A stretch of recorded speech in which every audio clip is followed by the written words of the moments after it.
कोलकाता में महिला डॉक्टर के साथ यौन शोषण कर हत्या किए जाने की घटना को जहां पूरे देश में डॉक्टरों के द्वारा प्रदर्शन किया जा रहा है, तो वहीं जगदलपुर मेडिकल कॉलेज में भी जूनियर डॉक्टरों ने घटना को लेकर विरोध शुरू कर दिया है। इधर प्रदर्शन कर रहे जूनियर डॉक्टरों ने ओपीडी सेवा बंद करके हड़ताल पर उतर गए।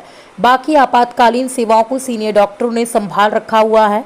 वहीं प्रदर्शन कर रहे जूनियर डॉक्टरों ने कोलकाता में महिला डॉक्टर से हुई घटना का कड़ा विरोध करते हुए अपनी 3 सूत्रीय मांगों को पूरा करने को लेकर केंद्र सरकार से अपील की है।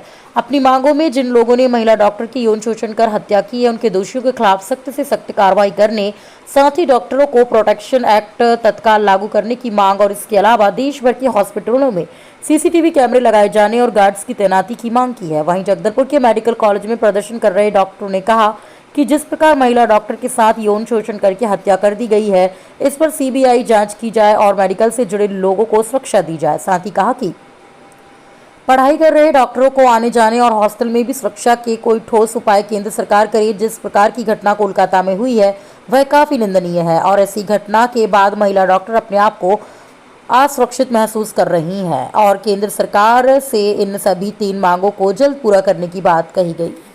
जगदलपुर से ब्यूरो चीफ अनिल राव की रिपोर्ट।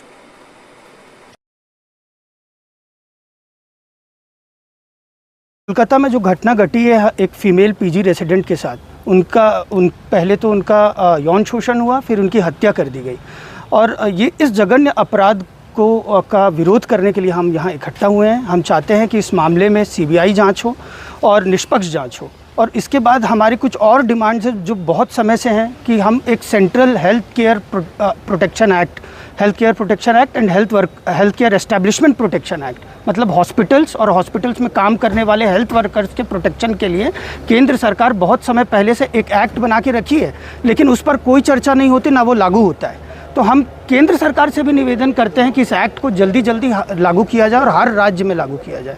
और साथ में मैं निवेदन करता हूं कि इस कलकत्ता वाले केस में सीबीआई इंक्वायरी की भी बहुत जल्दी इनिशिएट करने की कोशिश करनी चाहिए। केंद्र सरकार प्रभावित हुआ है आप लोग हड़ताल? हम लोग पूरा ध्यान रखें, चूँकि बस्तर एक गरीब इलाका है, यहाँ के लोगों को ज़्यादा परेशानी ना हो, इसलिए हमने इमरजेंसी सेवाओं को बिल्कुल प्रभावित नहीं किया है। इमरजेंसी सेवाएँ, इमरजेंसी ऑपरेशंस यथावत चलती रहेंगी। हम सिर्फ जो डेली रोज़मर्रा की छोटी मोटी बीमारियां हैं जो ओपीडी में देखी जाती हैं, सिर्फ ओपीडी है जो कुछ डिपार्टमेंट्स में हमने प्रभावित किया है और इसका भी हमें बहुत खेद है, लेकिन हमारी एक फीमेल डॉक्टर के साथ इतनी बड़ी घटना घटी है तो मजबूरन हमें ये करना पड़ा है। और कोलकाता में जो हुआ है वो बहुत ही बड़ी घटना है, पर हम सब डॉक्टर्स के साथ छोटी मोटी घटनाएँ हर दिन होती रहती हैं जिसका कोई हिसाब किताब नहीं है और जिसके बारे में कोई बात नहीं करता। कभी भी हम किसी भी ऑफिस कहीं पे भी जाते हैं तो उनसे अच्छे से बात करते हैं, पर आप कभी हॉस्पिटल में आके देखिए कि पेशेंट्स और अटेंडर्स हमसे कैसे बात करते हैं।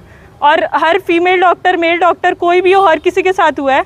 रात को जब हम लोग नाइट ड्यूटी करते हैं और डीडीआर में थोड़ी देर के लिए भी रेस्ट के लिए भी जाते हैं, कोई नॉक भी करता है तो हम लोग को दरवाज़ा खोलने में भी डर लगता है कि बाहर कैसे पेशेंट होंगे। यहाँ हर गवर्नमेंट हॉस्पिटल है, हर तरह के पेशेंट आते हैं, कोई दारू पी के आता है, कोई विड्रॉल में आता है, कोई साइकेट्रिक पेशेंट आता है। पर हम लोग के लिए ऐसा कुछ नहीं है कि हम दरवाजा नहीं खोलेंगे, हमको बाहर निकलना पड़ता है, ड्यूटी करना पड़ता है। तो हम लोग की हमें सेफ्टी चाहिए, हमें हर वार्ड में गार्ड चाहिए, वार्ड के बाहर गार्ड चाहिए। हम नाइट ड्यूटी करने के बाद जिस रास्ते से हॉस्टल जाते हैं वहाँ पे गार्ड चाहिए, सीसीटीवी चाहिए, लाइट चाहिए। ये सब बहुत बेसिक नीड है। अगर ये भी प्रोवाइड नहीं करी जा सकती तो फिर हम लोग से ड्यूटी करवाने का कोई फ़ायदा नहीं है यहाँ पे। बहुत ही ज़्यादा दुखद घटना है, बहुत ही ज़्यादा, जितना हम सोच नहीं सकते। जैसे निर्भया के साथ हुआ था, पूरी की पूरी देश चुप हो गई थी, वैसे इस बार हम चुप हो गए। अगर उस औरत के साथ हुआ है मतलब हम सब के साथ हुआ है। हम यही चाहते हैं कि ठीक से इन्वेस्टिगेशन हो, जांच अच्छे से हो, ट्रांसपेरेंट रहे और जो भी किया है वो पकड़ा जाए जल्द से जल्द। हमें सुरक्षा दी जाए। यदि हम डरते रहेंगे कि हमारे साथ कुछ भी गलत घटना हो सकती है तो फिर हम अच्छे से काम भी नहीं कर सकेंगे और हम अच्छे से काम नहीं कर सकेंगे तो समाज का ही नुकसान होगा। तो समाज को ये सोचने की ज़रूरत है कि चिकित्सकों को, हमारी बेटियों को हम सुरक्षा नहीं दे पा रहे हैं और अगर ऐसी कोई घटना हुई है और ऐसा घटना करने वाले अगर उन्हें पर्याप्त जघन्य कर्म की कठोर सज़ा नहीं दी गई तो इससे ऐसी घटनाएं आगे बढ़ेंगी ही और चिकित्सक अच्छे से काम नहीं कर पाएंगे तो समाज का ही नुकसान होगा। तो मैं आशा करता हूँ कि समाज इस विषय में जागृत होगा और ऐसा दबाव बनाया जाएगा कि सही न्याय हो सके।